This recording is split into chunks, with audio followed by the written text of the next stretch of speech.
এইভাবে যদি মুখের ওপরে বা ঠোঁটের ওপরে খাবার যদি আটকে থাকে তাহলে কিন্তু বাচ্চা পাখি মারা যেতে পারে।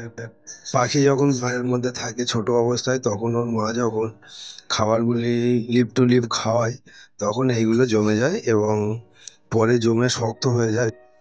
তারপরে মা পাখি যখন খাওয়ায় তখন এরা মুখ খুলতে পারে না এবং খাবারের অভাবে এরা মারা যায়। তাই ভাঁড়ের মধ্যে সবসময় লক্ষ্য রাখবেন যেন কোনো পাখির বাচ্চার মুখে ঠোঁটের ওপরে এইসব খাবার জমাট বেঁধে শক্ত কংক্রিটের মতো হয়ে না যায়।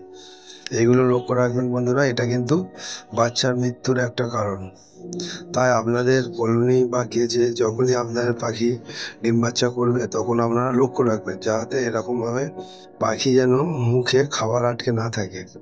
এটাও কিন্তু একটা হাঁড়ির ভিতরে বাচ্চা মরে যাওয়ার একটা কারণ। তাই লক্ষ্য রাখবেন সবসময় যেন এই সিচুয়েশন না হয়। ভিডিওটা যদি ভালো লাগে অবশ্যই লাইক করবেন, কমেন্ট করবেন ও বন্ধুদের সাথে শেয়ার করবেন।